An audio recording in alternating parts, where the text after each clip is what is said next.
Hello and नमस्ते स्वागत छ यहाँहरुलाई माइक्रोसाइन युट्युब च्यानलमा। आजको यस इन्ट्रेस्टिङ टपिकमा तपाईलाई स्वागत गर्न चाहे र आज चाहिँ मैले एकदमै धेरै नै इम्पोर्टेन्ट भिडियो लिएर आएको छु जुन नेपालदेखि बाहिर इन्डियामा काम गर्नुहुन्छ र आफ्नो आफन्तजन तथा साथीभाइलाई चाहिँ नेपालमा पैसा पठाउनुहुन्छ भने चाहिँ यो भिडियो एकदमै इम्पोर्टेन्ट छ। मतलब तपाईको इन्डियामा एकाउन्ट छ, एसबीआई को एकाउन्ट छ, त्यो एकाउन्ट चाहिँ तपाईले एटीएम चाहिँ नेपालमा इस्तेमाल गर्नुहुन्छ, नेपालबाट पैसा निकाल्नुहुन्छ।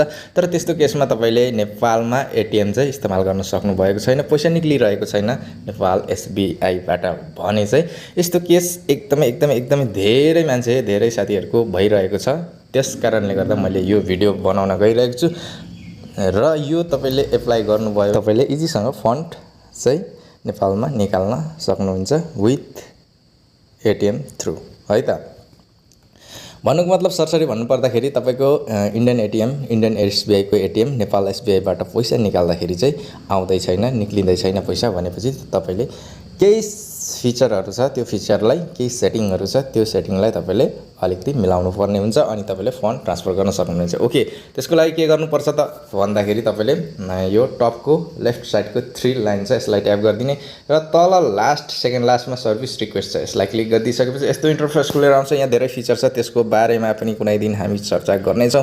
तर अहिलेको मेन एम रहेको छ हाम्रो ATM card. ATM debit card चाहिँ इन्डियन डेबिट कार्ड नेपालमा पैसा निकाल्दाखेरि आउँदै छैन। धेरै भन्दा धेरै साथीहरुको आउँदै छैन र किन आएको छैन, के गर्दा आएको छैन, अलिकति हामीले सेटिङ मिलाउनु पर्ने हुन्छ र त्यो सेटिङ म मिलाउन गइरहेको छु। मेरो पनि सेम केस यस्तै भएको कारणले गर्दा म पनि तपाईहरुलाई यो शेयर गर्न गइरहेको छु। ओके, एटीएम डेबिट कार्ड यसलाई ट्याप गर्दिने र तपाईले यस्तो इन्टरफेस खुलेर आएपछि internet mobile banking profile password त्यो आउनेछ। त्यो पासवर्डलाई तपाईले यहाँ राख्नु पर्ने छ र मैले आफ्नो प्रोफाइल पासवर्ड राखिसकेपछि तपाईले सबमिट को बटनलाई प्रेस गरिदिने र यस्तो इन्टरफेस खुलेर आउँछ। तपाईले यहाँबाट डेबिट कार्ड ब्लक गर्न चाहनुभयो भने सक्नुहुन्छ, रिक्वेस्ट न्यू एटीएम पनि सक्नुहुनेछ। ओके, म यसलाई यहाँ पपअप भयो, रिक्वेस्ट न्यू रिप्लेसमेन्ट गर्न पनि सक्नुहुनेछ र एक्टिभ पनि गर्न सक्नुहुन्छ हैन। अहिले भने यो केस केही छैन, मैले एटीएम नेपालमा पैसा निकाल्नुको लागि छ, त्यो भएर म्यानेज कार्डमा जाने। तपाईको यहाँनिर सबैभन्दा टपमा यहाँ manage debit card. Okay, select account, यहाँबाट एकाउन्ट सिलेक्ट गर्नुपर्ने हुन्छ। मैले एकाउन्ट यहाँनिर राखिसके। त्यसपछि सेलेक्ट कार्ड। अब एक भन्दा धेरै कार्ड छ भने यहाँबाट कुन कार्ड चाहिँ भनेर तपाईले सेलेक्ट गर्न सक्नुहुनेछ है त। ओके, म चाहिँ यहाँ एउटा कार्ड सेलेक्ट गरे।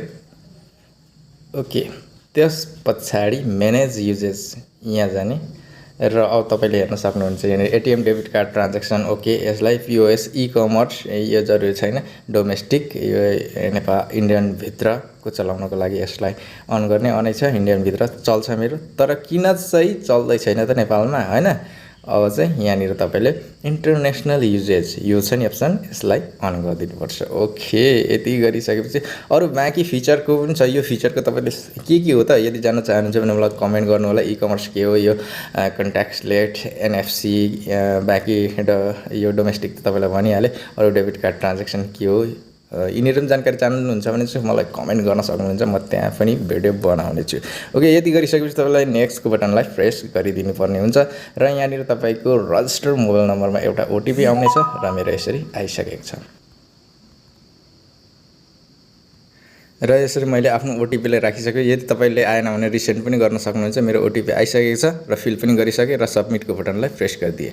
Okay, transaction for your card यति लास्टमा देखेको छ हैज बीन एक्सेप्टेड। ओके, यसरी इन्टरनेशनल अप्सन पनि मैले अन गरिसके। अब भनेपछि यो कार्ड मैले सजिलोसँग नेपालमा पनि इस्तेमाल गरेर पैसा निकाल्न सक्नुहुन्छ। ओभरअल भन्नुपर्दा अब तपाईले इन्डियन एसबीआई को डेबिट कार्ड चाहिँ नेपालमा पनि नेपाल एसबीआई बाट पनि सजिलोसँग एटीएम थ्रु पैसा निकाल्न सक्नुहुन्छ।